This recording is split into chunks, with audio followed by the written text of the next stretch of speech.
Hello there to the podcasting universe, and welcome to the first episode of Not For Profit, a podcast where I interview a bunch of folks in New York about their pursuit of purpose and their struggles to find that purpose and where they're at on their journeys currently on that pursuit.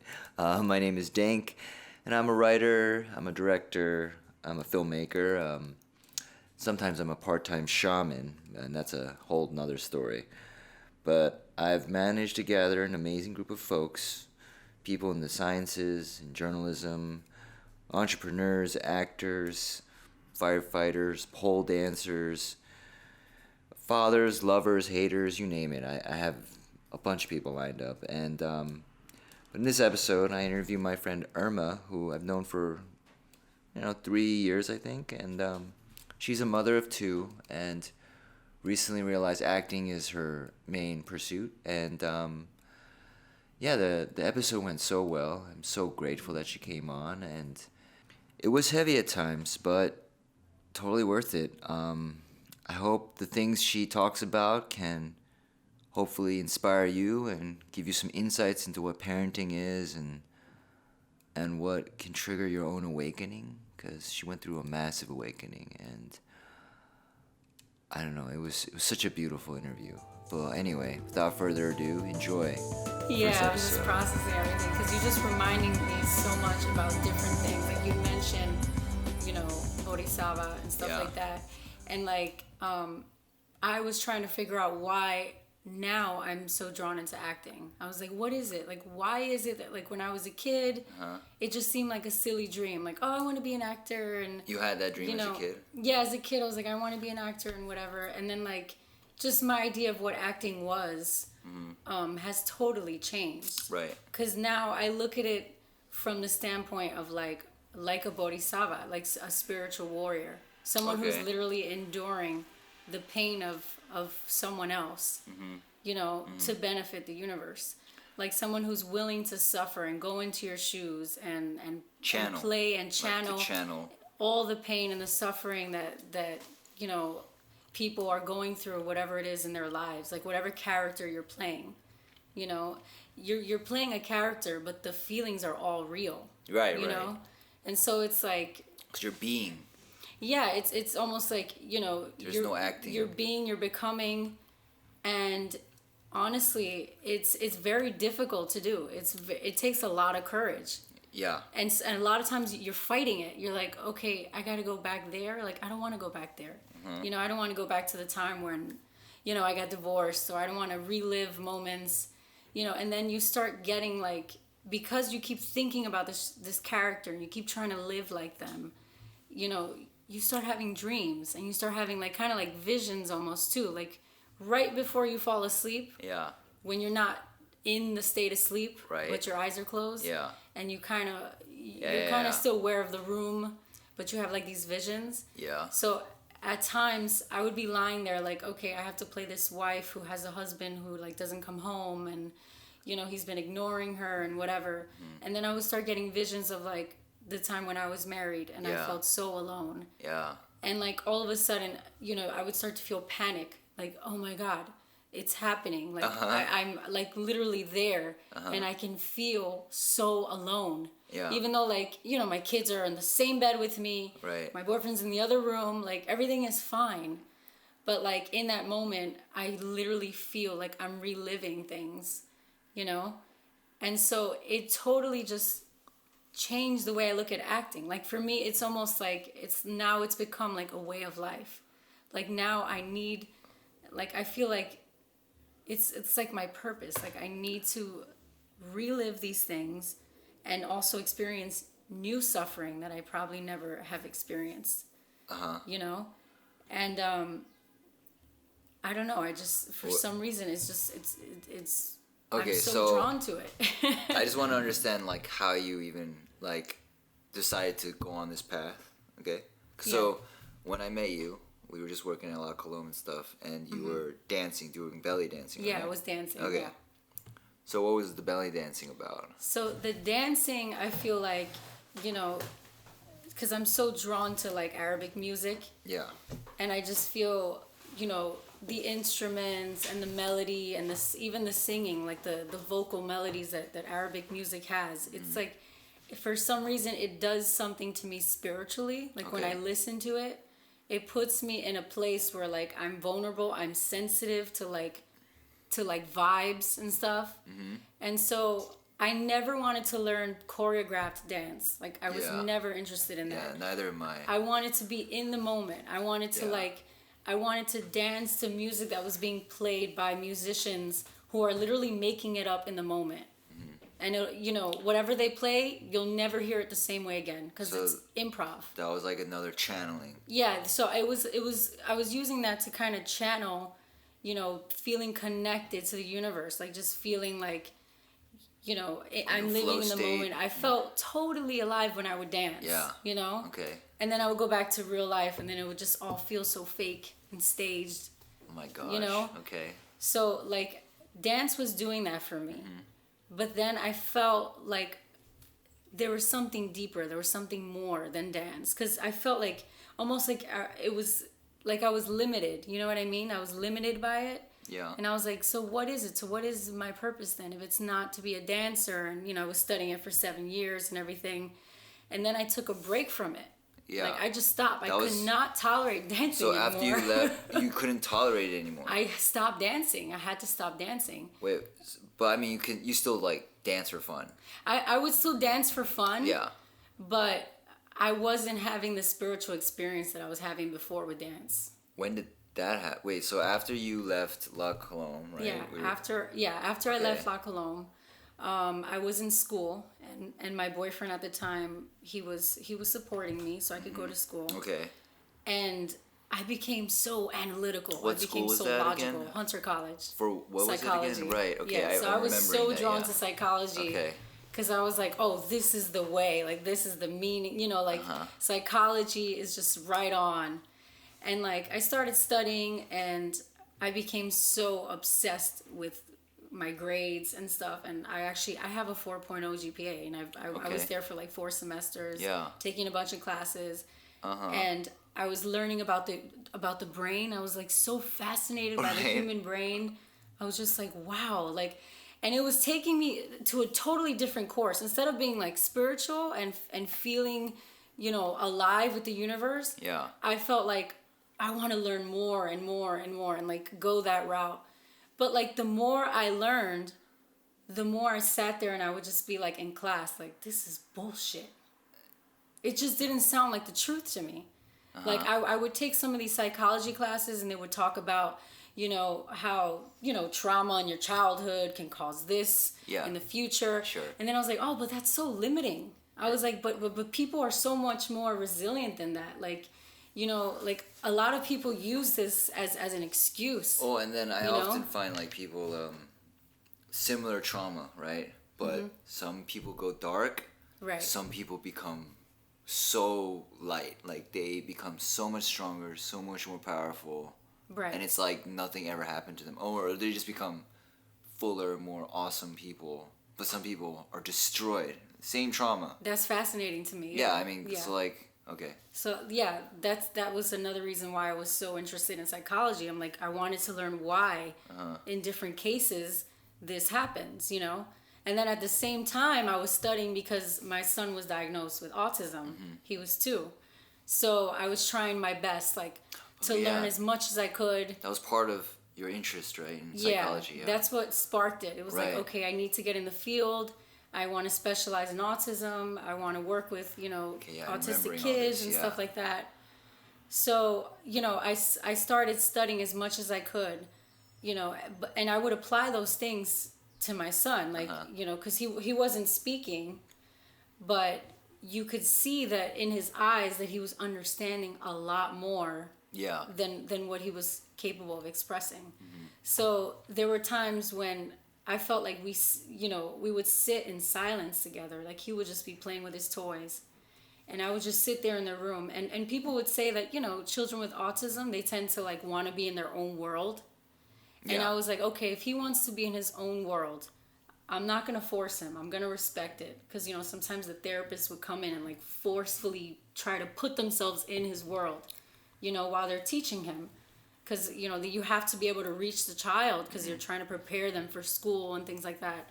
So they would literally try to force into, and I would be like, I'm going to try something different. I'm going to try to just sit in silence with him, let him play over there, and see if I could make myself appealing to him. Maybe I can make myself interesting so that he turns around and wants to be a part of what I'm doing. And I would do things like that. I would make animal sounds, and I would play, and I would make it so interesting, like with his toys, and he would turn around and look at me. And for a while, he would just study me. Like, he didn't know how to really, like, interact with me, so he would just watch me.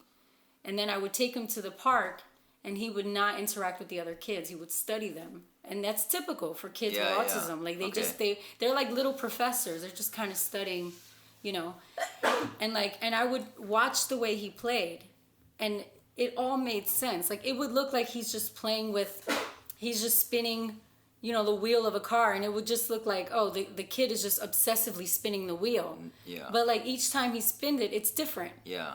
And he was studying how the world worked. Yeah. And I learned so much from just watching him. Yeah. I would be like, it's amazing. Like, I want my son to be able to speak. Right. But if he doesn't, it used to break my heart. Like, oh God, like, just thinking about not being able to talk to him. But I know he understands me. So I'm like, that's the key. He gets me. So I would think about it. I'm like, if he doesn't ever learn how to speak, what kind of quality of life will he have? Like, how, I would worry, like, would he have someone to love him when I die? Like, would I have to take care of him for the rest of my life? Like, what, how can I prepare for this? Like, how do you prepare for that? And, I learned so much just from being with him in the moment. Yeah. I learned so much just from watching him, the way he interacted with his environment. It was almost like he was awake. Like, at the time I was also like reading on Buddhism and stuff and learning about, like being childlike. And, because kids don't worry about tomorrow. They don't worry about the future. They don't worry about the past. They're just like literally in the moment all the time. So I would be like, God, like, I wish I could be as awake as this kid is right now. Like, he's literally in his environment and hyper alert of everything, and he's not distracted by language or socializing. He's kind of like just there exploring everything. So I learned so much about my son, but like studying psychology just didn't do it for me. In Korea, there was a baby, and she would cry like crazy. She's a really cute baby, cry like crazy, and everyone would be like, "Ooh!" They'd all be in her face, like trying to not to make, and it just made her cry worse, And then I was like telling her, like, no, that's not what you do, right? You do something else. You gotta, don't go in their world. Let them just like see the world. So I would just like do other things, and then kind of like distract her so that she would just stop crying. Like kind of take her out, because if you keep giving her too much attention, it just makes her more aware that she's crying. Just keeps making it worse and worse. And like, don't do that. Just like direct her attention to other things. Like, go somewhere else. Like, and that also when I was 4, okay, I remember this pretty clearly. There was this little girl, and it was our church people, my family, my Korean family. They would all meet up and have these gatherings. And there was this one little like 2-year-old, and she just wouldn't talk, and everybody else hanging out talking, and she wouldn't talk, so people kind of stopped talking to her, right? But I kept like looking at her, and I would just be like, and I created a language with her where we were just like mumbling at each other, but it got to the point where I understood what she was saying, and she understood what I was saying, and I don't remember this like clearly, but I remember we were just straight up just communicating by using like mumbling and sounds, and I didn't know what the hell was going on, but we got each other, and we just communicate all the time. And then I found out like 20 years later, she was totally deaf. Oh, wow. I had no idea. I didn't know she was... I didn't know why she wasn't talking. I just thought, whatever, I'm going to still just try to talk to her until it works. And it did work. And I don't know how it happened, but we were able to develop a language just because I just kept like... That energy was there. Yeah. And she was just kept... And then we figured it out somehow. And when they told me she was deaf, I was like, what the fuck? That's amazing. Yeah, my son actually he didn't just like start speaking one day. The way it started was that he was able to read, but he wasn't able to speak, which was weird. Like he was decoding words and having absolute no idea of what he was saying. Mm-hmm. So he was able to read, words that are complex for children to understand, like the word hope. Like a kid, it's hard for like a baby to know what hope is, but he was able to decode and say hope. Like I had flashcards and I was like, wow, he's able to read. Mm-hmm. And then little by little, he started memorizing lines from like books and his favorite movies. And they call it scripting, like in the autism community. So a lot of times, like I don't want to reference Rain Man, but the movie Rain Man, where he scripts a lot of times, or he'll repeat the last few words you say. Mm-hmm. So my son would like memorize these lines and recite them, and then I noticed that he was doing it functionally, where it made sense. Yeah. Like his favorite movie was Frozen, right? Yeah. And there's this line where like Anna and her sister, they're like fighting, and she says something like, you can't do this to me, Anna. And then I heard my son say that to his brother when they were like fighting. Mm-hmm. He was like, you can't do this to me, Anna. And like it made sense in the situation, So he wasn't speaking, but he was using memorized like dialogue from books and movies and using that functionally. And I just found that like miraculous. I was like, wow, it's like he's trying to fight his own brain. Like he wants to speak, but he can't. Yeah. Because a lot of times there's like, they have like maybe something wrong with the Broca's area, which is like responsible for language, or the Wernicke area. So whatever it was in his brain that made him different, like he was trying to find a way to reach, language and like talk to people and stuff. And he did that for a while until he was like 5, when he started saying small like original sentences. Yeah. And I was just like, oh my God, like my son is like, he's like literally like coming up with original things. Yeah. And it was so exciting. It was like, wow, he's gonna, like, he'll be able to speak after all, And now he's about to be 10, and he can speak, but he doesn't like offer a lot of emotional information, you know what I mean? Like, he'll talk to you about things, but if you ask him questions, he might answer you just like kind of short. But he is able to speak, which is great. Like, I'm so glad for that. I mean, recently I've been loving hanging out with kids. So I was always I think I was scared of kids. I was scared of like ruining them, But now I'm like, I hung out with my nephew recently, and but what I'm realizing a lot about kids is that like their parents are not present with them. They're just like trying to tell them what to do and how to do things and manipulating them. And I'm just like, no, just like, you don't have to manipulate a kid. You can just like give them a game and choices, and then and you can make like what they need to do a game, and then they'll do it because it works with the game. And even my nephew, I was like, we had to go from another place to we went to this water park or whatever, and he was like, he wanted to go through this water section, but he was so scared, and it was cold, and he was scared, and I was like, and so I took off my shirt. I was like, let's go, I'm gonna go first, and you're gonna follow me. He's like, okay, all right, let's go. And I went through. I was like, oh my God, this is fucking horrible, right? And I was like running through, and then he was following. He was having so much fun, and then we came around, and he's like, let's do it again. I was like, all right, let's do it again. He's like, let's do it again. I was like, no, this is what's gonna happen. You go alone, then I'll go with you after you come back. And he's like, yeah. I was like, yeah, do that. You go alone first, and then I go. And he's like, okay. And then he did it, and then I did it, because I was like, because you gotta learn to do it by yourself, right? And then some bully kid, just like, because it was like tons of kids. It's New York, right? So it's like kind of kid that was like making kids uncomfortable. He was sort of a bully-ish, you know? And he was like dumping water on kids without asking them and making them feel shitty. He made like little kids cry and stuff. Oh gosh. And he did it to him too. And Roddy was like really scared and confused. I was like, hey, don't worry. Like, sit here, look. You know why he did that? And he's like, I don't know. I was like, because he's not happy. Look at him. And I just pointed at him at that moment, and he was just like alone. And just like, and I realized like that kid has no parents with him. He's like by himself. he probably has a shitty ass house life, you know, right, home life. And I was like, the only reason people do that is because they're not happy. You know, happy people don't do that.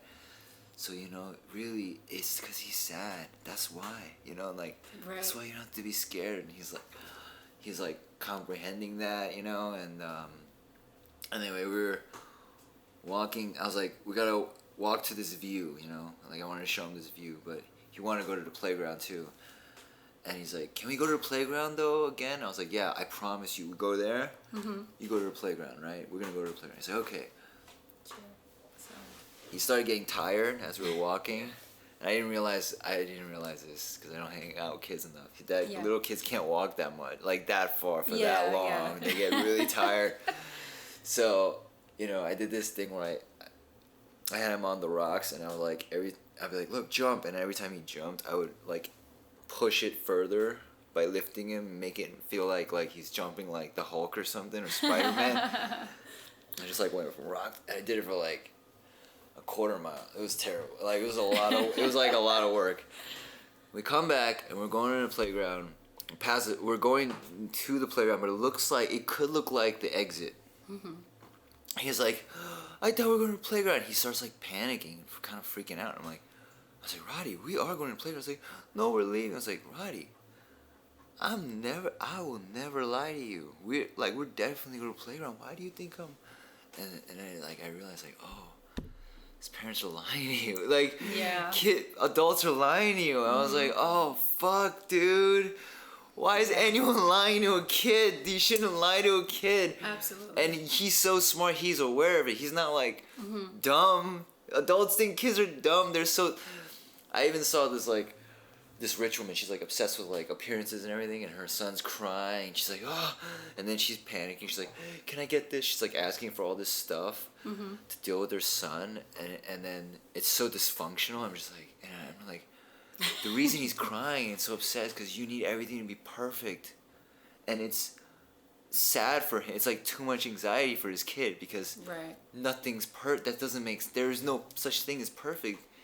Because you are obsessed with perfection, and if this is not perfect, he can read your anxiety, and it's like going into him. You just need to, like, you know, just be with your kid and accept them as they are, and then they'll be calm as a cucumber. You know, you just gotta. But I see parents fuck this up all the time, and I can't believe how hard, how they don't get it. It's actually a lot easier than. But of course, I don't have kids. So I know a bunch of parents want to slap me in the face. No, you reminded me of something actually when my kids get shots. Usually there are kids in there before it's our turn. We're in the waiting room, and you could just hear like all the babies and the toddlers like screaming at the top of their lungs, like bloody murder, and the kids are like nervous. And so from day one, we've never, like, my ex-husband and I agreed on this. We'll never lie to them about something like pain. So we tell them, you know, we sit down, we hold them on our laps, we say, listen, this is gonna hurt a lot. It's gonna hurt so much, but it's only gonna last for like less than 5 seconds. It's gonna be a pinch, and then you're not gonna feel it anymore. And then it's gonna hurt one more time when they remove the needle. And I was like, and then that's it, you're gonna be okay. But remember that it's gonna hurt a lot. Because a lot of times, you know, as parents, we try to comfort and trick the kid and be like, it's okay, it's not going to hurt, it's just a little tiny pinchy. And then they're expecting no pain. And then they get all this pain and they panic because they don't know when it's going to stop, when it's over, you know, and they panic and they cry just from the panic and also from sensing your nerves, like you being nervous about it. So I would be super calm and tell my son, like in his ear, you know, both my kids, I would be like, listen, this is going to hurt very much. And the nurse would look at me like, what are they doing? Like, why are you telling the kid that? And he'd start already crying. Not panic though, but he'll just start like crying. And I'm like, but you're a brave boy. It's going to hurt. And then no more. So then she puts the needle in. Sure enough, he goes, and then when she's done, he realizes, oh, it's not that bad. Yeah. You know, she's right. It only hurt for like a few seconds and then it stops. There was in the book Thinking Fast and Slow by Daniel Kahneman. He's an economist, but they did a study where you put your hand in really cold water, right? Mm-hmm. And if you do it for 30 seconds, you take it out, you do a survey of what the pain scale was, 1 to 10, right? But people that hold their hand in for a minute and a half, they register less pain, but it was longer. It was just like they just got used to it, and it was just more the shock and the freak out of how cold it was. They're just like, oh man, it was terrible. But the more they're like with it, like even though technically it's more pain, right? They register as less pain. That's interesting. Yeah, and that's just like it works almost all the time. This happens, because it's like the mind is how you. Yeah, so much of life is like that, right? Like, it's all like just your kind of like your perception of what it is, or your expectation of what, oh, am I supposed to be feeling this right now? Am I supposed, I should be, you ever had a time in your life where you feel like, damn, I should be distraught, but like, no, I kind of knew this was coming. You're like, oh, I'm not that surprised. I was with I have another nephew that I don't see a lot, but we were in Disneyland last weekend, and mm-hmm. we were on the line for the Cars ride or something, and he would talk about how scared he was, and I think, so I was on it, and I think what he's actually scared of is the pre-ride. So you go through these dioramas and the talking cars, and it's dark, but it's like surreal because they're really well done. The talking cars look really fucking real. I think that's what's scaring him, actually, because mm-hmm. then the actual ride is not scary at all. Yeah. But he talked about the ride is scary, right? But the ride itself is actually nothing. And so I was like, oh, it's this whole diorama section. But I just could register his fear. And he just kept saying, I'm getting scared, I'm scared. And so I was like, it's not scary, you've been on it before, blah, blah, blah. And then, so I was just like, I told him, like, wait, you're scared? I'm scared. What are you talking about? And he's like, what? Why? Is there like, he was scared of Pirates of the Caribbean. And I was like, and I didn't know why, but I said I had a deep fear of pirates. And I was like, oh my God, I'm so scared of pirates. Why are we doing this? He's like, it's okay. The pirates are in cages. I'm like, they're in cages, but what if they have the key? Who has the key? Do you have the key? It's like, I have my key. Where's my keys? And he was just like, his fear started like going away. And I just kept being like, and then he'd be like, you want to whisper in my ear? And I'm like, what? What is it? He's like, it's bad. I'm like, no, why would you say that to me? And he was just like laughing, So I just like, I don't know, I'll be like more scared than them. Yeah. And showing them like, oh my God, like, and just making it so ridiculous. And then they look at you like, I gotta comfort this guy. Yeah. He's having a hard time. That works a lot. I do that with kids where if they're scared, I pretend I'm more scared. Yeah. Or whatever. Okay, so psychology, right?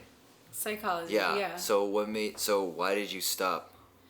So I just felt like just reading these psychology books, first of all, it's very male dominated. Okay.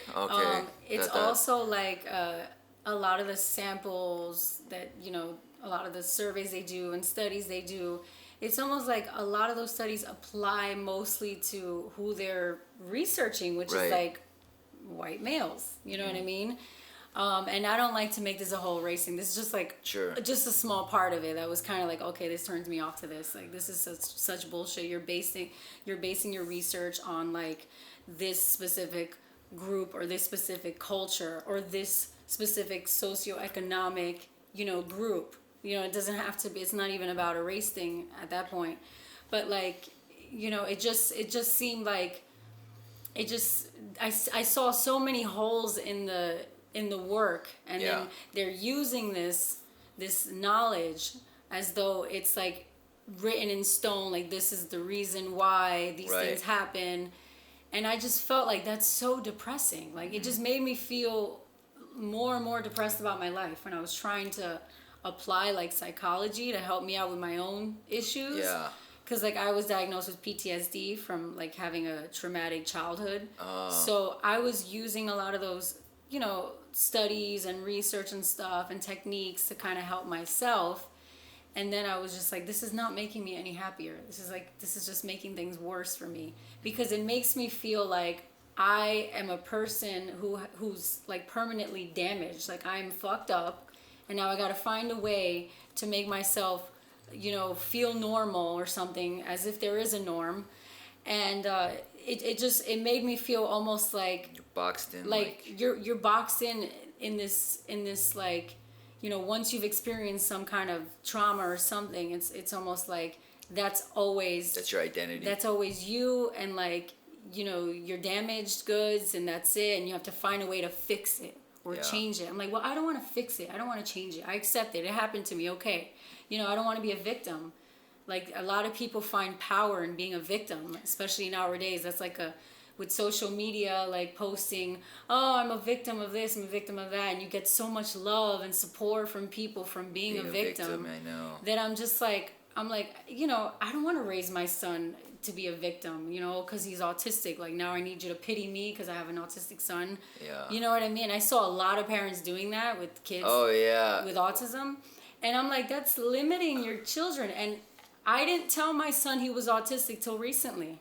And the only reason why I told him was because his teachers were kind of talking to him about it. Yeah. Because they wanted him to be an advocate for like some big, huge Board of Education, like special education summit. And they chose him and 3 other kids from the school like to represent, inclusive classrooms and stuff. So he was really excited. He's going on this trip and he has no idea he's autistic. Oh. Wow. And then he's like, Mommy, I'm going on this trip and I'm going to talk about inclusion in special classrooms. And I was like, oh, okay. What do you mean special classrooms? What does that mean to you? Like, I wanted to gauge what he thinks, And he's like, special classrooms, we have kids who are a little different and stuff. And I was like, well, William, do you think you're different? And then he was like, yeah. He's like, I think I'm different. I'm like, why? And then he's like, I don't know. I think sometimes people don't understand when I'm being funny. Okay. And then I was like, okay, that could be a thing.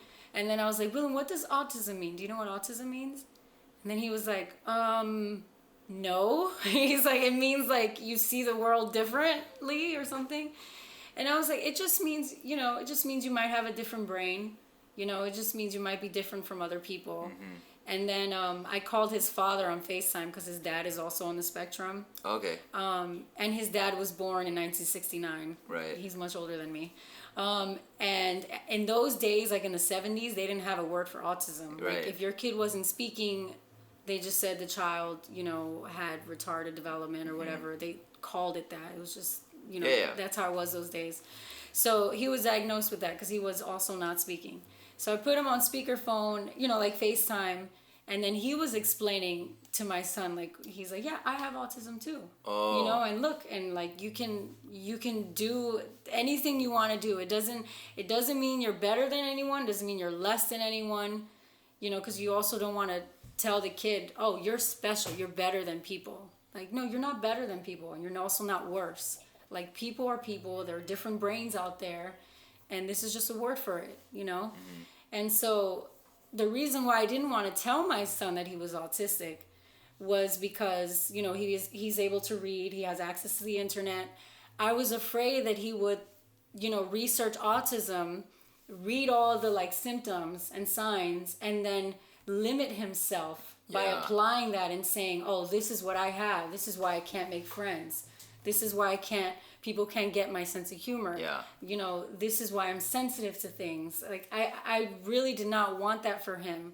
I didn't want to limit him. And I also didn't talk to other people about him as if he wasn't there. And their parents do that.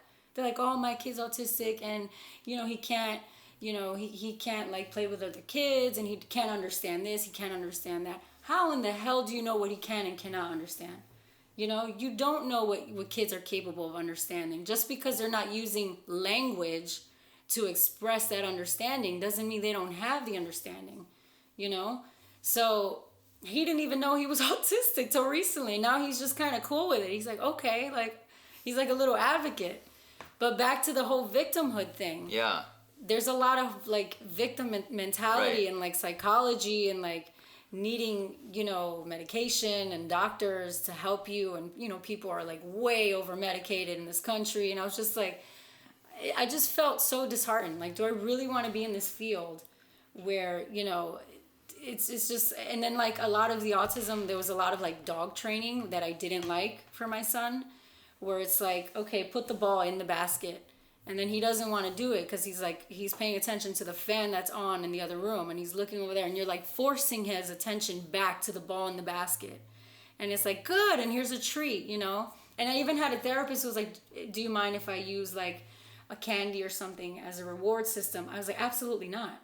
Like, you're not going to teach my son that he needs to do what you say and he'll get sugar from doing that. You know, like this kind of like dog treat mentality. I'm like, I don't want him to learn that way. I want him to feel interested in what you're showing him. And if you can't reach him that way, you know, find a new way to reach him.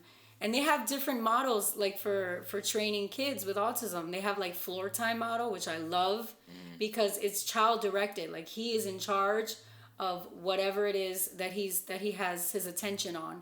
So if he wants to play with like a fire truck and whatever, you have to, as the therapist, you have to learn how to use that in order to teach him, you know, instead of like forcing him to do an activity that he's not interested in doing, you know. So it's more like child guided and stuff. But yeah, so psychology just turned me off. I was just like, I can't. Have you seen that? You saw that movie Temple Grandin? Oh yeah. Oh yeah, you saw that. Okay. Absolutely, yeah. That's a great movie. Oh, that movie killed me. Yeah. I was like crying. Yeah, I was too. What's her name? Claire Danes, right? She's in.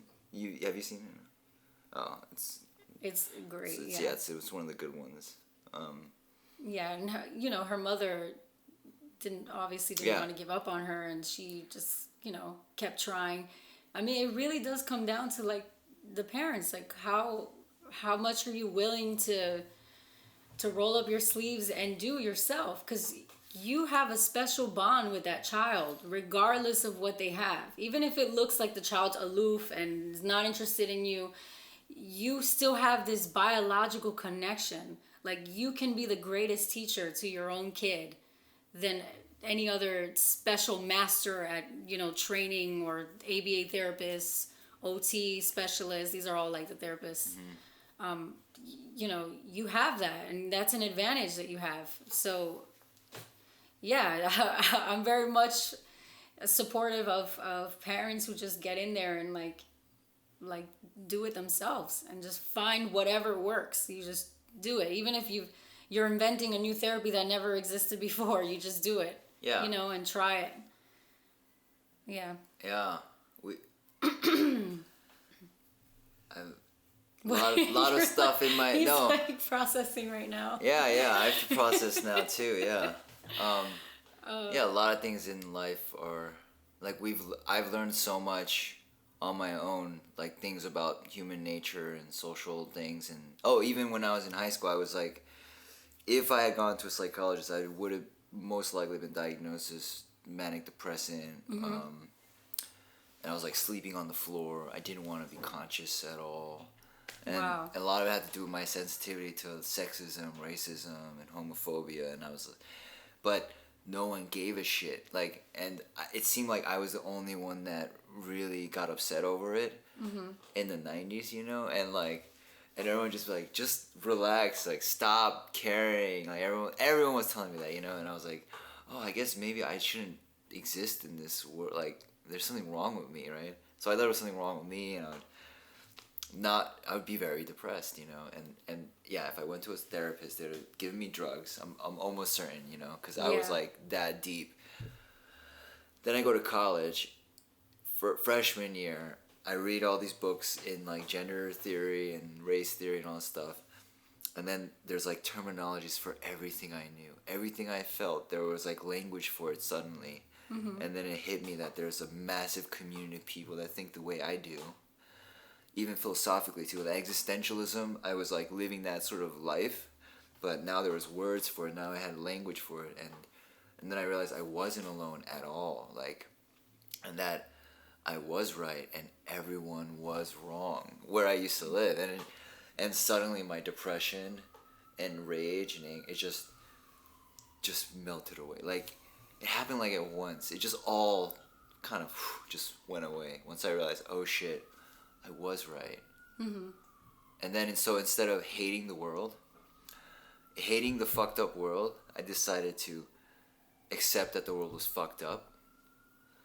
So now what? Now what are you gonna do? So like, and then what? And I was like, okay, now I gotta create like, what am I gonna do? How am I gonna change this? So, and that's part of what we're doing with our film stuff and TV stuff. We're trying to change it. So you stopped the psychology. Yeah. And then you started working at the bar. Yeah, I started working after at the bar. that.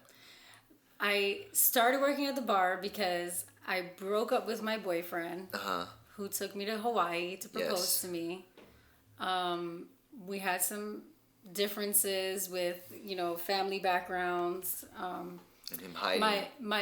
His family, was Alawite from Syria. Yeah.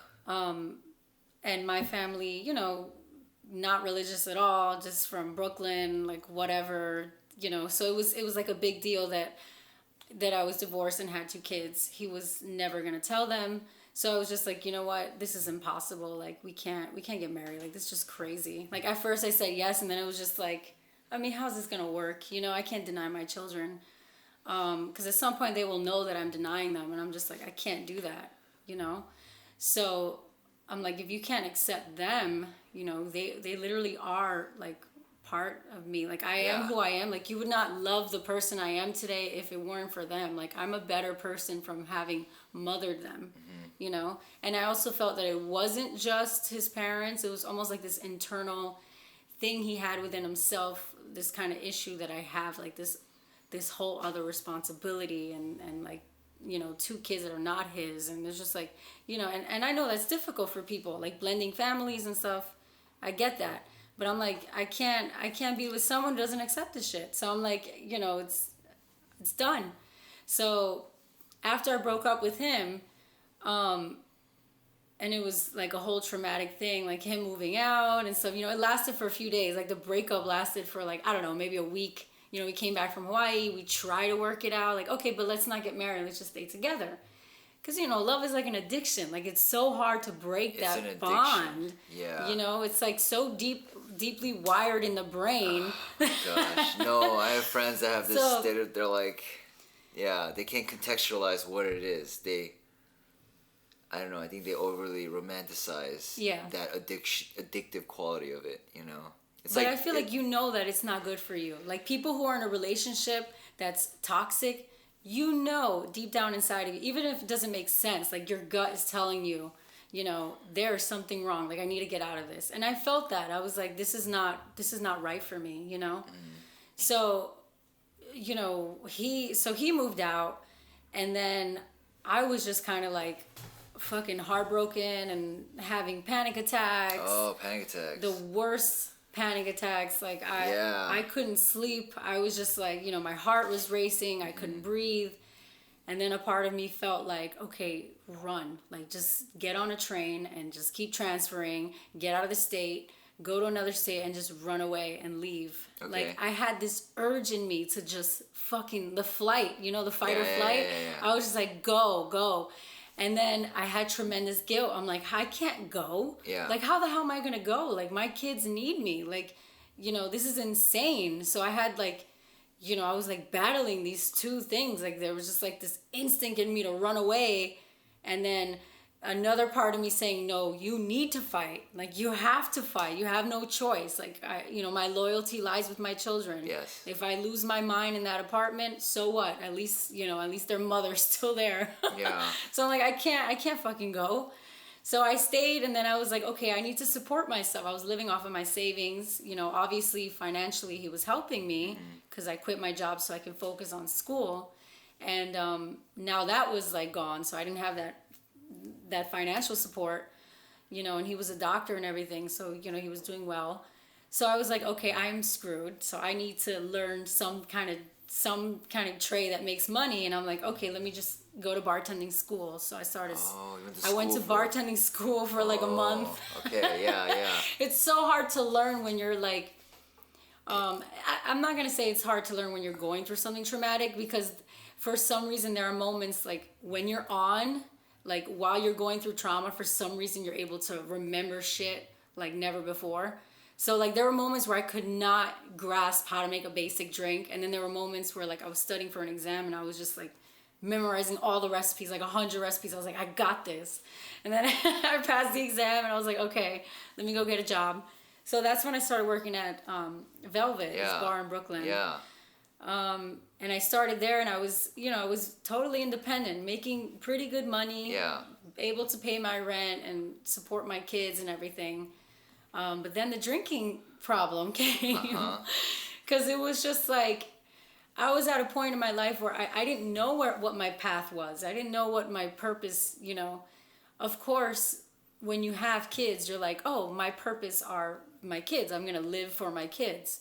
Of course. But when you're also an artist, you're torn because you have your duty to your children. And then at the same time, you have this corpse inside you literally suffering because it can't express itself, And so I'm just like, I felt like kind of dead. And then I kind of faked my way into being a good mom for a while. Okay. Like I would take my kids to museums and I would take them to zoos, even if I didn't want to get out of bed. I was like, I got to do this like it's a job. Like, okay, today I'm taking them out. I cannot fail them. Like, I still have a duty to be a good mom. So I would smile in front of them, laugh in front of them. I'm sorry, I'm getting emotional. It's okay. It's all right. No. Yeah.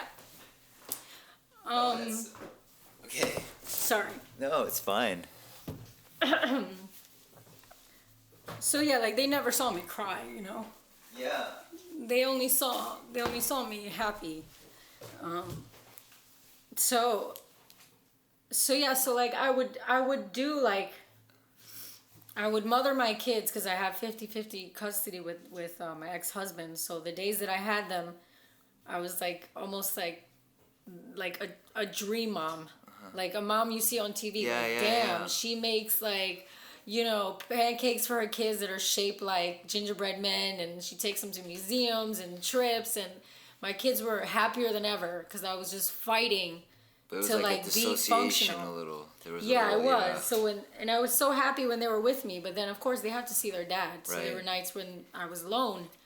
And when I was alone, it was horrible. It was like I was going through panic attacks. I was just like, I can't, like, I don't know what to do. Wow.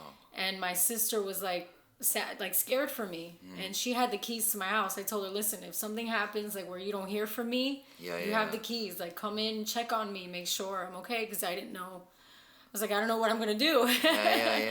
So she, she would come in, sometimes check on me, bring me food. Your older sister? My older sister, okay. Yeah. She's 2 years older.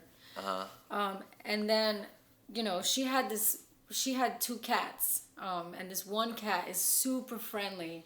This cat is like a spiritual cat. Like, and what I mean by that is she's so loving. Like, she's almost like a human whisperer. Okay. like she can just raise your mood. Like, she needs constant petting, and she likes to sleep like right on you. So she's very like emotionally needy. And I was just like, can I borrow the cat? Yeah. I was like, can I borrow the cat for a little while, please? And then my sister was like, yeah, you could borrow her like for as long as you need, because I was feeling very depressed. Yeah. And, like, especially when the kids are not here, like I need a mother or something, so bring the cat. And then like I changed her diet and I started giving her like, more soft food and stuff, and like taking good care of her. And it really helped me a lot, like that cat, because she's so loving. Yeah. She would just like climb on my lap when I was feeling panic. The cat would sense it. Yeah. And she would just come and sit on my lap, and then like I would pet her and she would come and like lick my face and stuff. Almost like she was like, it's okay, calm down, And then I would feel more in the moment because, it's so easy when you're depressed to like just sit there for hours staring at the wall, just thinking like racing thoughts, And that would happen to me. But this cat would bring me to the moment, and I would just like study her face. Like I would look at her whiskers, I would look at the little hairs in her ears, and I would just like look at her little face, and it helped me so much. But I was like still at a dark place. So I really needed my mother at the time. And my mom, I hope she never listens to this podcast, but she, because I love my mother. Yeah. I don't want to judge her or anything. But my mom, like, you know, she hangs out at bars a lot. And she had me when she was very young, so she never really had a life, like a social life. She was kind of always home and stuff. So she still like hangs out at bars. Like she shoots pool and stuff. And she had kind of made her own like family at this local bar called the Abbey. That was on North 7th and Driggs in Williamsburg. Yeah. Right. It was there for 23 years. Yeah. Oh, it closed down. They sold the building. Right. But it was like one of the first old school like dives in Williamsburg. Yeah, there's something about that place. A lot of people from Brooklyn who know the Abbey, for some reason, people were drawn to that bar. I don't know, like.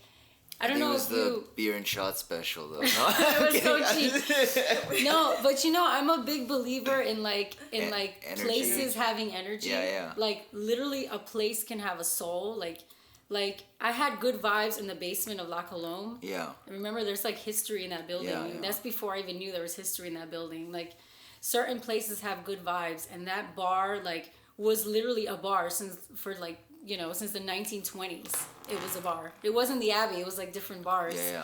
But like the counters and everything, and I found this out the day they closed it. Like the guy who was managing Dave, he told me about it. He was like, you know, this place has been a bar since like the 20s. I was like, are you serious?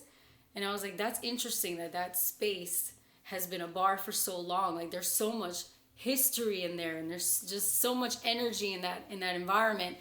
So I was like, I went there to hang out with my mom because I'm like, I want to see her. And she was a regular at this bar. Yeah. So I would hang out with her, you know, obviously I would be drinking whiskey and stuff. And, you know, I would sit down and watch people play pool. And I was so attracted to the game, like pool. I was just like, such an interesting game. Like you could be watching that game and think someone's winning.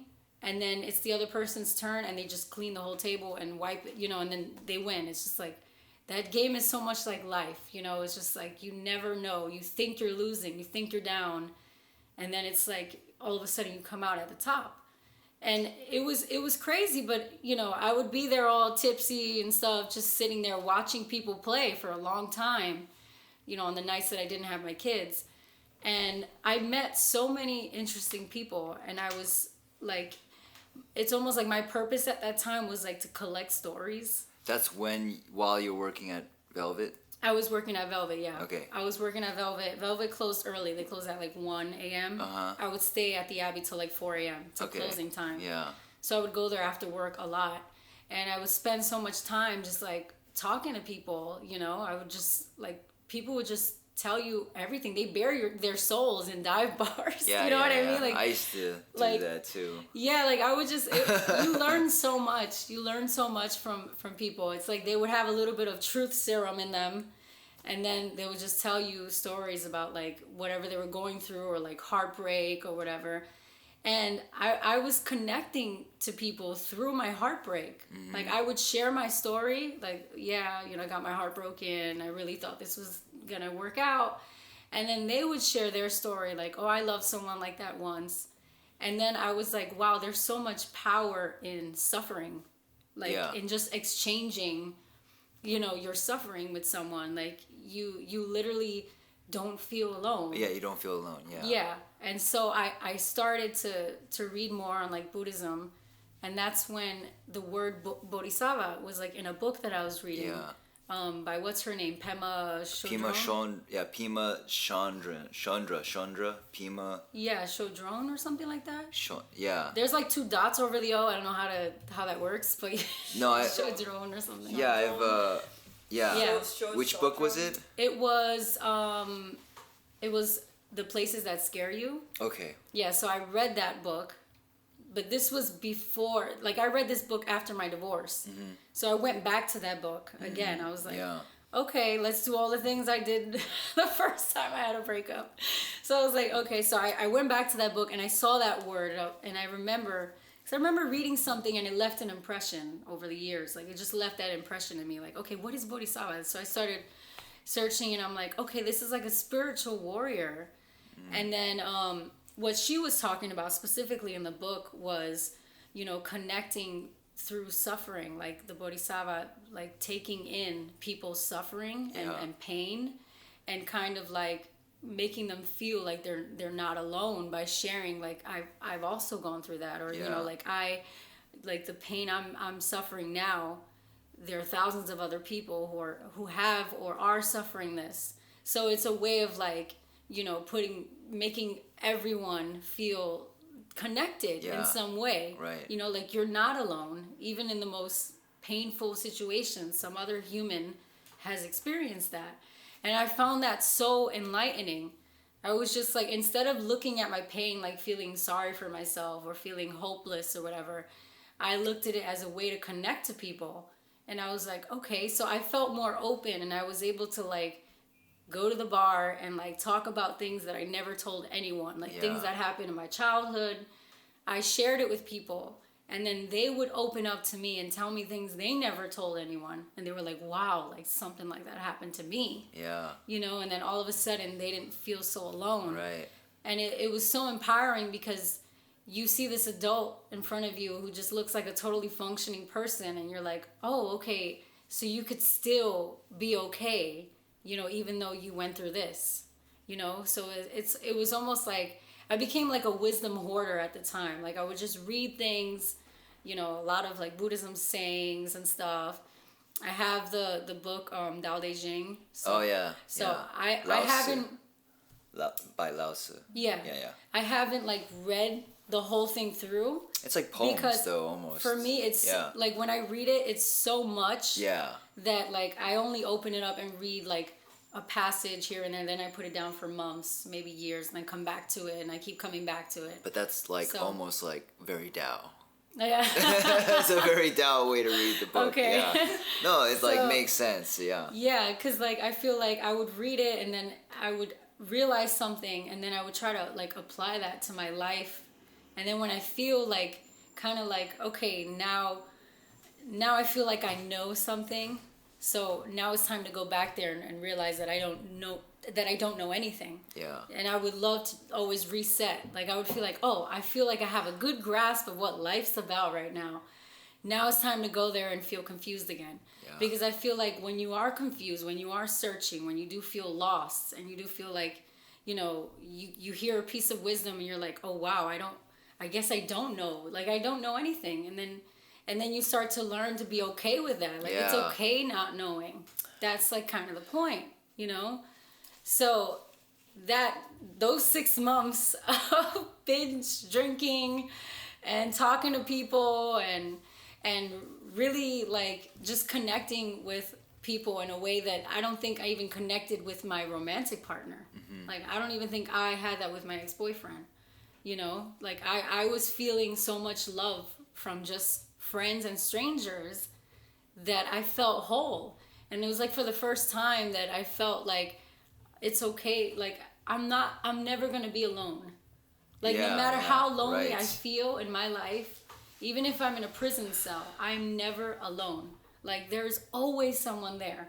Even a homeless person on the street, you know, like this lady who would always ask for like money by McDonald's where I live. I used to pass her all the time. Like, I'm not giving her money. Like, I got kids. I'm not going to give her money, you know? And then one time, I saw her at like my local grocery store.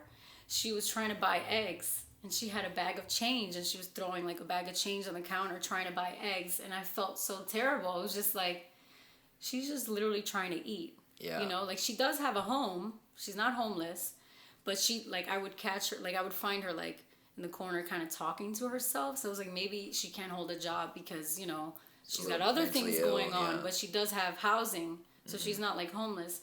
But like I felt so bad. I was just like, I'm just going to give her $1 and talk to her sometimes. And so I would greet her. I would be like, good morning, how are you? And then I would give her $1. She's like, thank you so much. And then she would like tell me some little tiny story for a few seconds. She would be like, oh, you know, like it was my brother's birthday the other day. I didn't know what to do. And then, you know, and sometimes sometimes she would drift. Like it wouldn't make sense what she was saying.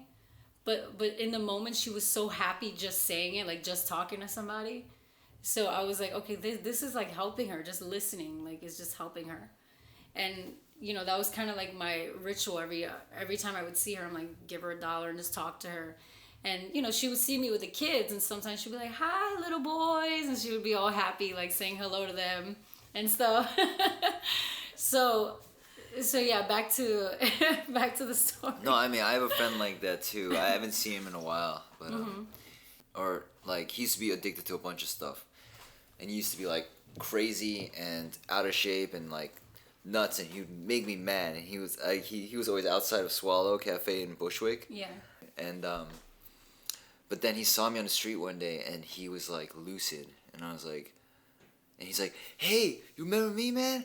Yo, how you been?" And he's like lucid. He's like, "Yeah, I stopped doing everything. I'm sober." And he's been, and he like, I could tell he already lost weight and everything. And he's just like talking to me like I was already his friend. And I was like, all right, I'm just gonna just be with him, listen to him. Let me keep bumping into each other, and I keep talking to him, and then I realized like, and he's still, you know, kind of homeless. He's still kind of homeless, still trying to crash at people's places and stuff, and I realized he was the strongest person in the world that I knew, because he's still sober. Like, people still shit on him, look down on him. He told me how his family still looks down on him, but he's still sober. Like, wow. I don't think I could do that, you know? Like, if people treated me like the way people see him and look at him, he still stays sober. And, like, Tupac is one of his, like, inspirations for keeping his sobriety. And then one day he's like, he kept coming to the cafe. I'll give him like free coffee all the time, and we would chat, and I would let him sit. And like the owner of this other cafe I worked at, he liked to be like the cool liberal guy. So he thought it was cool that I was letting him stay. You know, it made him feel cool. You know, like. Okay. But he comes in with a little iPod Nano. It's got like a 5 gig iPod Nano. He's like, "Yo, can you charge this for me? It dies every 30 minutes, but like, but can you charge it for me?" I'm like, "This dies every." I was like, "Damn, man." Stick it. I'm like, "Damn, what the fuck?" And then he's like, "Yo, I got this though," and he pulls out a smartphone, and he's like, "My uncle gave me this," and I'm like, give me that phone, right?" And I delete everything. It's like got like 30 gigs. I'm like, "Donald, this is your music player. Do you understand?" He's like, "What do you mean?" I'm like, "This is 30 gigs. This has so much more room, and this will not die every 30 minutes. This iPod Nano, this is trash. This is garbage, right?" Yeah. And I'm like, look, I cleared it out. And he's like, "Oh, can you download this? He's like telling me to, and I'm like, "You know what? Hold on," right? And I pull out my credit card, and I just like download Tidal, like Jay-Z's music app, you know? Because it's got all the rap and everything. And I'm like, I punch in all my shit. I'm like, "Look, every song you ever thought of, like, available at your fingertips." And he's not comprehending. He's like having trouble comprehending it. And I'm like, "You could download up to 30 gigs worth of anything, delete at will, you know, record, just stay here with the Wi-Fi, just chill here, download shit." He's like, he's not understanding. I'm like, "No," and this just lasts. He's like, how is that possible?" I'm like, "It's nothing. It's just like $10 a month." He's like, "Oh, let me pay." I'm like, "Get the fuck out of here with your money." I said, 1 hour of tip pays for this for the whole month. Yeah.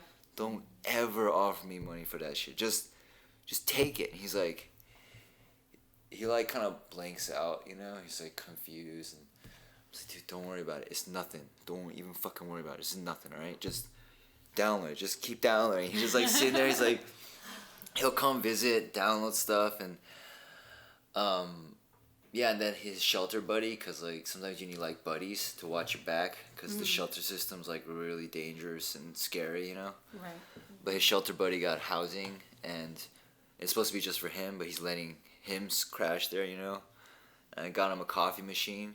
I was like, "He's a housewarming." He's like, because he doesn't want charity, you know? And I'm like, no, this is a housewarming gift. This is what white people do when they, you know, when someone moves into a house, white people give them gifts. This is what's happening. You're just, it's like, just pretend you're white, and I'm giving you this coffee machine, right? He's like, all right, but yo, how do I get you back? I was like, "I'm gonna move too. You get me something too, whenever, whatever, right?"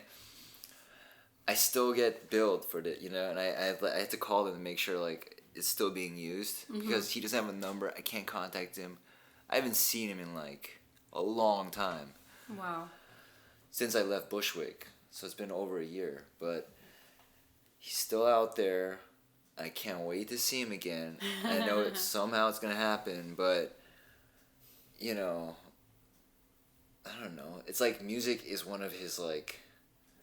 It really keeps him going, and I mean, he's told me just. Oh, and I made him realize he was lactose intolerant because he was drinking Ensure because it's like quick and easy nutrition. Yeah. But he kept getting bloated and having like diarrhea. I'm like, dude, you're allergic to milk. Stop drinking milk. And he stopped drinking milk and it went away. I was like, oh my god, man. He's 45. Mm-hmm. No, he must be 46 now. I don't know. I'm always like hoping for the best for him. I don't know. I mean, he was kind of sick too, though. Mm-hmm. I don't know. He's figuring it out. I told him he's got to quit smoking cigarettes. Miss him. But okay, so Abby, meeting these people, realizing you're part of a community. Yeah. And then where did you go from there? What led to the next step?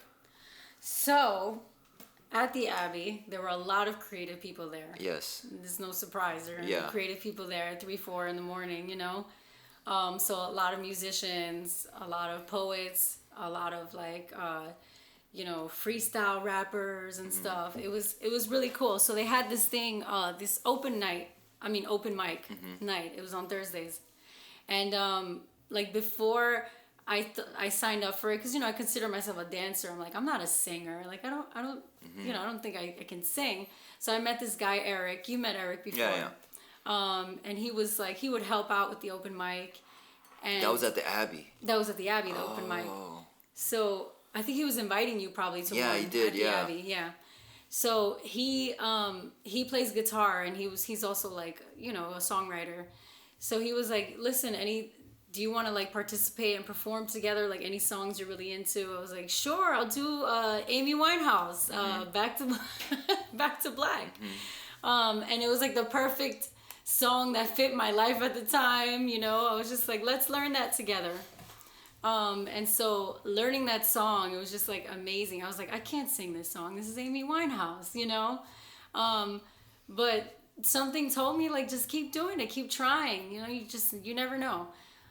So I kept trying, and at the time I was seeing some throwaway guy, and what I mean by throwaway guy is that I knew myself that this would never be anything serious. The guy was like a player, and he just like kind of like a womanizer or whatever, and he was like crazy, and I was just like, oh, he's perfect, because I know like this ain't going nowhere. Yeah. he's just someone to have fun with.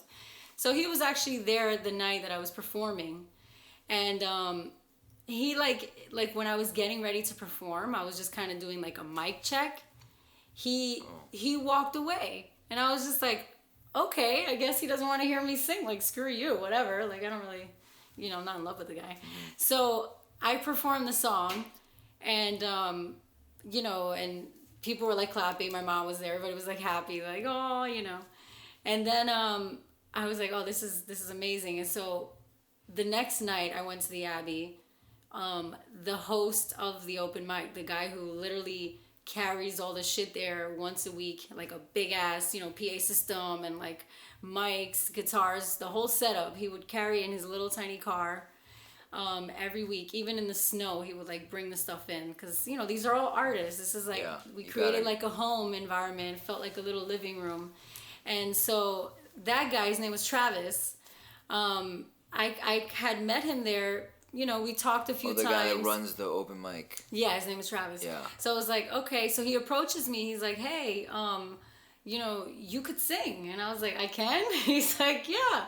He's like, do you want me to learn some songs? And he's like a great guitar player, like what, like really good. Wait, Travis? Travis. Yeah. Travis. Okay. Yeah. So that's my boyfriend now. Right.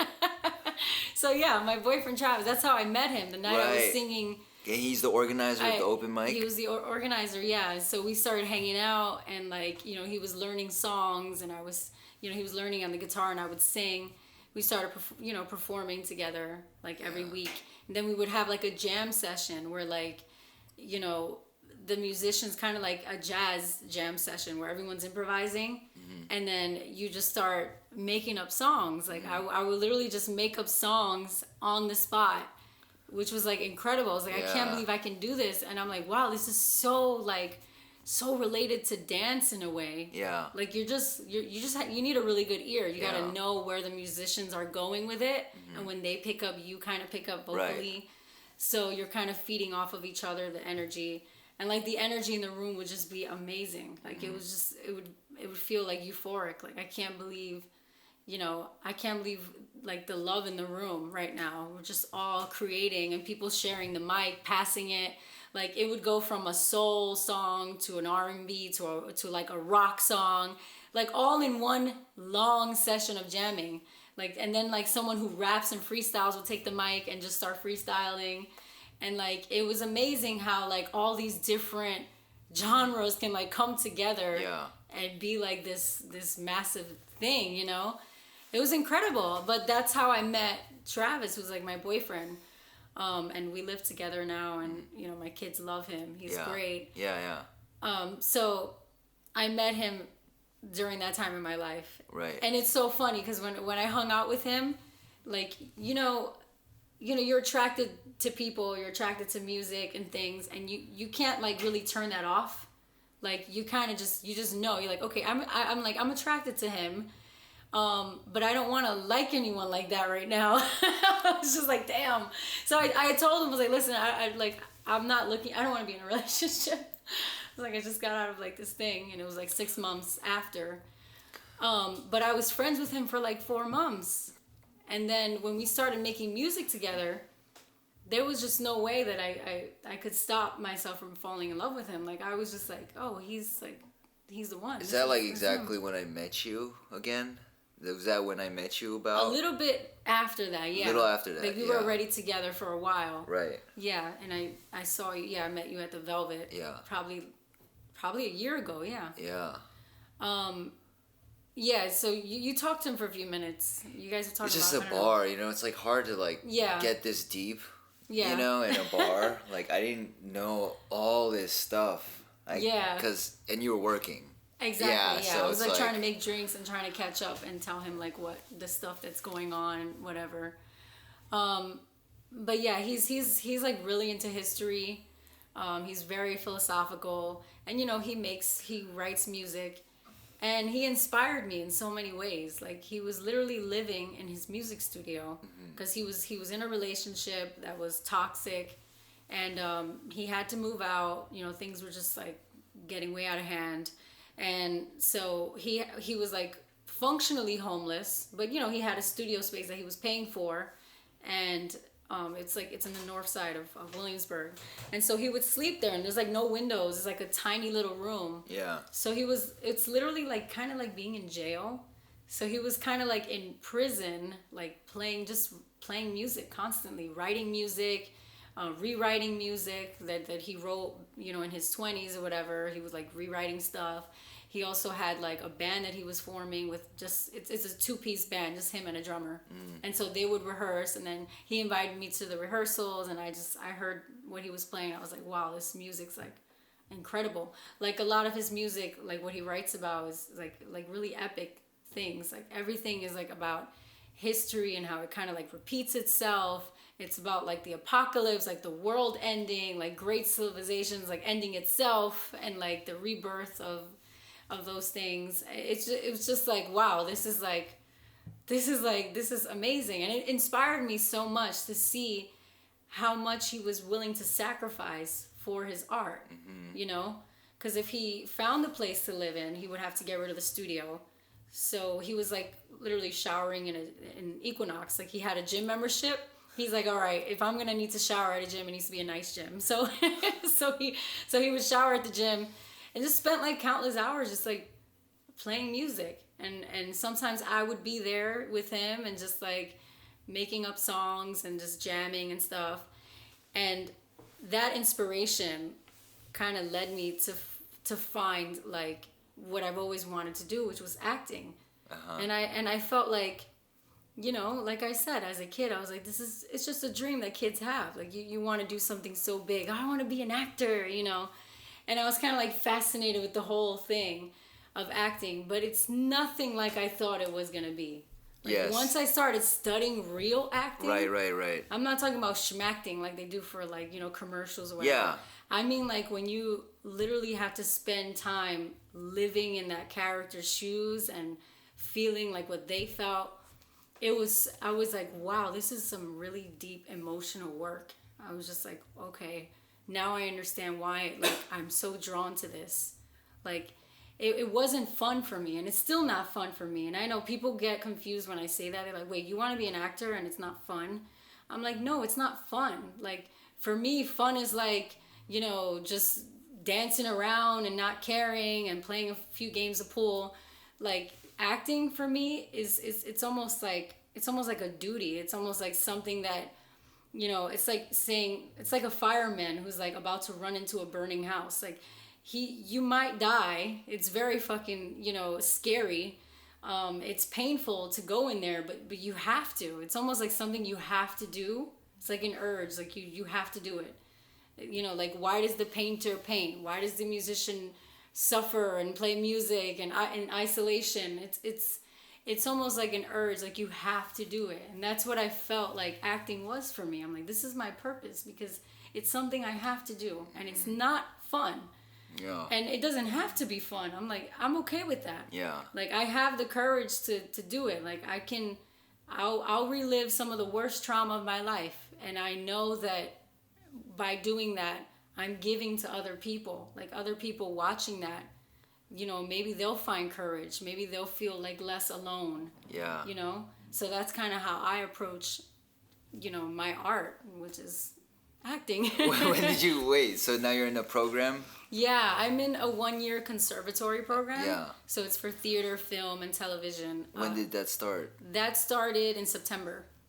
Okay. So, yeah, but I've been studying. I started taking acting classes a year ago in December. And I was taking classes once a week, like scene study classes. Yeah. And that was after I bumped into you? Or? Yeah, after. Yeah. After you bumped into me, I started taking acting classes. And then realizing how much deeper the art is. Right. And then I was like, oh, let me sign up for this like conservatory program because I'm really all in. I'm serious about it. I'm going to do it.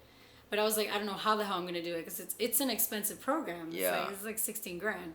I was like, how the hell am I going to come up with this? Yeah. Okay.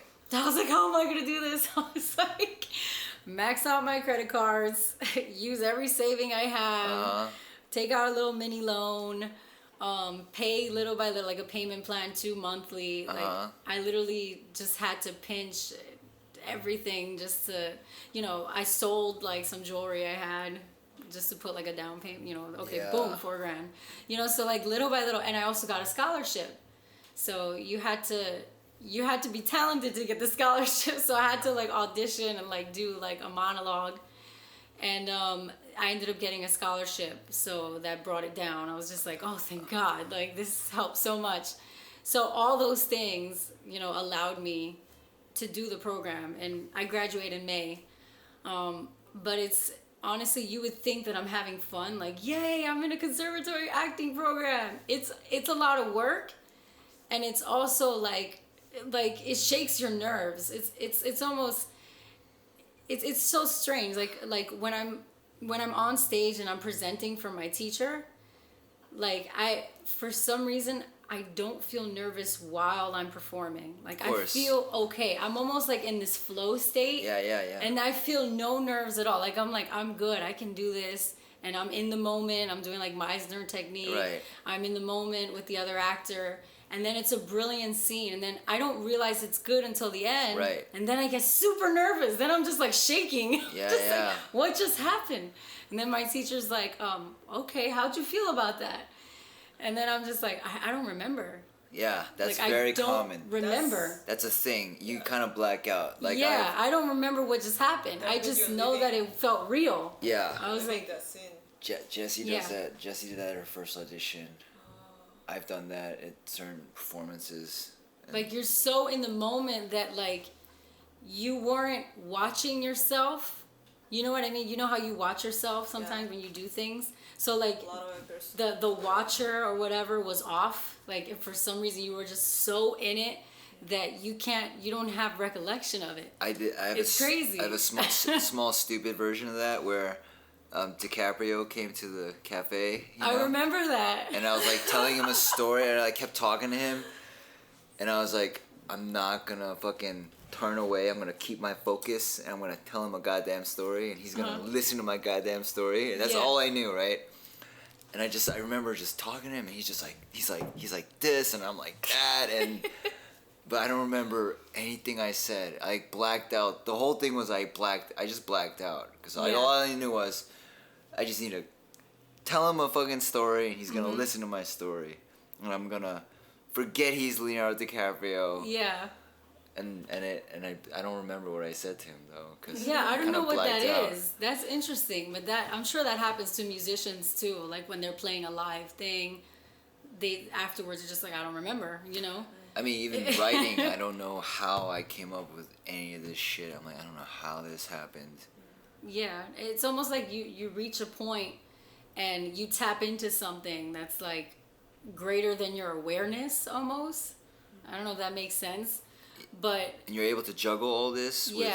but I feel like that feeling is part of the reason why I keep coming back to it, like because I feel like it's almost like you're so alive, you know, like there would be times when I'm doing a scene and like I can feel like I'm aware of myself, and then it turns off, and then I'm like, okay, now I'm really in it, you know, and then it's almost like you feel so alive, like everything is so like sensitive, like all your senses, like you're listening, you're seeing, it's almost like it slows down, you know, like your brain slows things down a little bit for you. Have you heard of A New Earth? A what? A New Earth. It's a book by Eckhart Tolle. Have you heard of Eckhart Tolle? I heard of Eckhart, yeah. Okay. Tolle, yeah. He's fun. He's like very unpretentious and weird. He's like a funny looking guy. He's like talks real slow, but he talks about that the aliveness in you. Now it's always there. It's always actually there, and the aliveness of the moment, and that. And Einstein has this crazy quote about how you're just the moment of space-time. You're like the universe aware of itself in this moment, and that there's an illusion that we're separate, but that's an illusion because we're in our bodies, because we're all actually one, and when we realize that, the world will be better. Like Einstein said something like that about. Wow, that's deep for Einstein. Yeah, no, because he was writing, because his rabbi, his son died, and he couldn't get any consolation even from all the rabbis and everything. So he wrote to Albert Einstein instead. He's like, hey, my son died, and he wrote this short letter to him about the nature of consciousness in the universe to the rabbi to console him over the death of his son. And that's the source of that. It's amazing, the quote. You just reminded me of something. Have you read Chekov? Anton Chekov's work? I have. Yeah, I'm reading some of his plays recently. Like it's part of the conservatory program. And there's this play, The Seagull. Yeah. And in it, like one of the characters, I think his name is Chodron. I don't know how to pronounce it. But he talks about like, you know, he's a writer, and he talks about like having this awareness that he can't shut off. As a writer, he's like, literally everything can be a source of inspiration to me. Like he could be walking down the street, and then the way like a bicycle just passes by, you know, that's like, oh, here's a story. You know what I mean? And like he talked about it almost like it's a beautiful thing, but it can be a curse too. And like he's talking to this young actress who is so like into the glamour of you know, being famous and acting and writing. And it's like, wow, you're like such a respected artist, and how does it feel like to be famous? And he's like, did I miss something? Because like I don't feel, he's like, what people think you feel, you know what I mean? He's like, it's just this awareness you have of everything all the time. And since I've started like studying acting, like I feel like I have that awareness in me. Like even when I was fighting with my boyfriend, I had an awareness. I was like, I had this, like, I couldn't shut it off. It was just like the observer in me was like in the room while we're fighting, looking at the way people fight, analyzing gestures, analyzing how interesting it is that the levels of like whether you're sitting during a fight and when you get up, and how like when you turn away, and like I was just kind of like it's almost like I was taking notes while fighting. Because I was just like, I can't believe I can't shut this thing off. Like, and it was so distracting that like I was smiling a few times during the fight. I was just like, what the hell? I'm like, is this gonna be the rest of my life? Like, am I, And the same thing with my kids. But that's good. Like, Then you can flip the script during the fight and end it. Yeah, because you have that like. Hey, what are we doing? What is this? Sometimes it happens like where I'm like, hey. Yeah. What are we fighting about? Like, like, wait, are you mad at me because of what?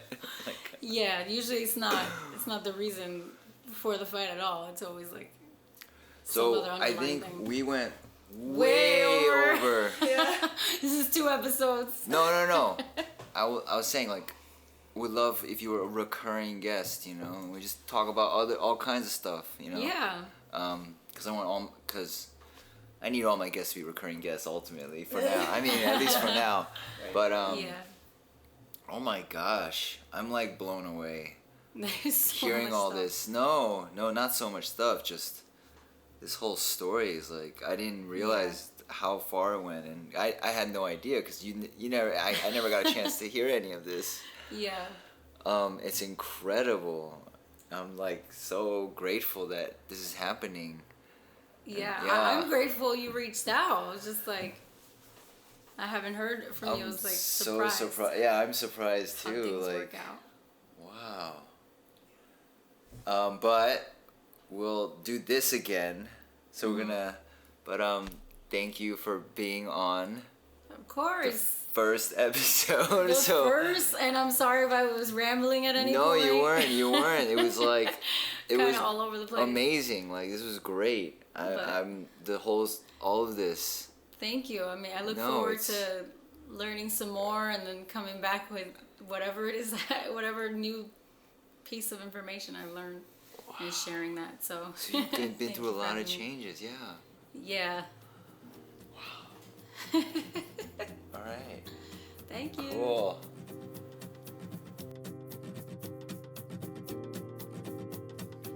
So that episode went super duper long, and I don't think most of the episodes will go that long, but obviously it went amazing, and I can't wait to have her back. I hope you guys enjoyed the episode, and I hope you keep listening in. They'll be shorter. They might go longer sometimes. I don't know. It depends. Depends on what happens. But we already banked a bunch of episodes, and I know we got a lot of great material that we're going to show you guys. And those are all definitely longer. That's for sure.